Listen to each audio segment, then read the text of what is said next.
एक साहब जो हमारे लोकल एमएलए भी है और एक्स चीफ मिनिस्टर भी है, उनके बगल में दाईं ओर बैठे हुए निश्चित है हमारे गोवा इंटरनेट की इंचार्ज है। इन सबका मैं यहाँ पे स्वागत करता हूँ और सब अतिथियों का स्वागत करने के लिए मैं श्रीमती अरुणा को आमंत्रित करता हूँ। और मुझे बहुत आनंद हो रहा है कि इस 75वें अमृत महोत्सव के इस अवसर पर जिस दौर से हम गुजर रहे हैं उस दौर में ये हमको हमारे डीजी साहब ने यहाँ एकत्रित होने का एक मौका दिया है। हम थोड़े से इसको कार्यक्रम को हमने शॉर्ट किया है पैंडेमिक की वजह से, पर ये कार्यक्रम आप सभी को जो भी हम संदेश देना चाहते हैं कोविड के बारे में, जो भी संदेश देना चाहते हैं एकता अखंडता के बारे में, और जो भी संदेश देना चाहते हैं भारतवर्ष जहाँ एक बड़ा महान गुरु बनने के बारे में, वो आपको मिलेगा। आप सभी का मैं स्वागत करती हूँ। और हमारे डायरेक्टर साहब जो है वो बहुत ही नेशनल लेवल से हमको गोवा के लिए बहुत ही अच्छा ये कर रहे हैं, और जितना जितना हम फंड चाहते हैं गांव में जाके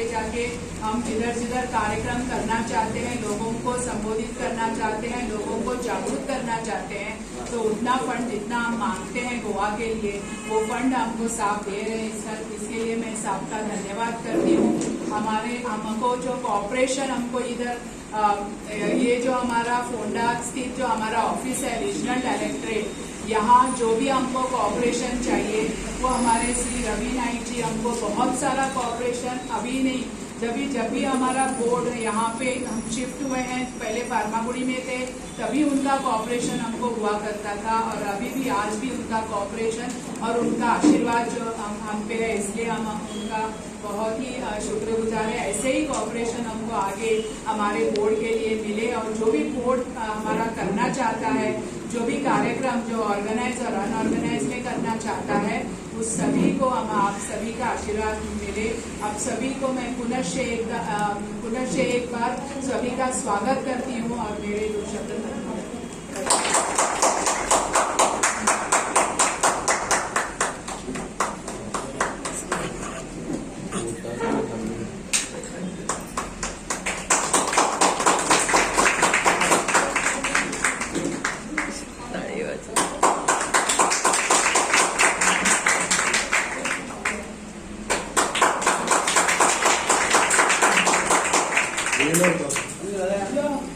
संतोष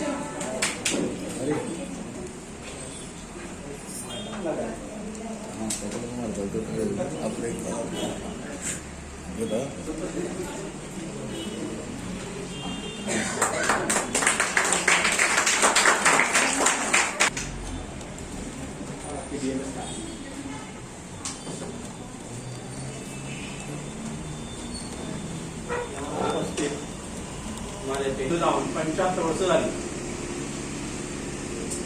ते मिला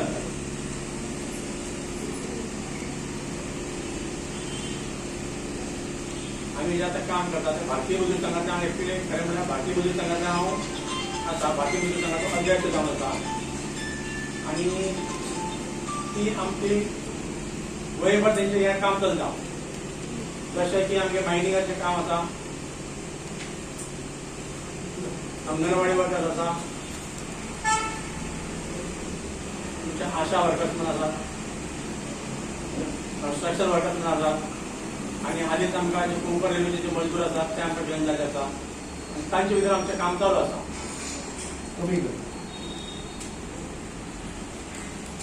जे बाकीचे आसा ते ठीक है. क्षमा चाहूंगा, मुझे कोंकणी या मराठी दोनों ही भाषाएं नहीं आती हैं, इसलिए मैं हिंदी में बोलने की आप लोगों से आज्ञा चाहता हूं. ये बहुत ही अच्छा अवसर गोवा का जो हमारा रीजनल सेंटर है उसने मुझे प्रदान किया कि आज़ादी के 75वें वर्ष में जब देश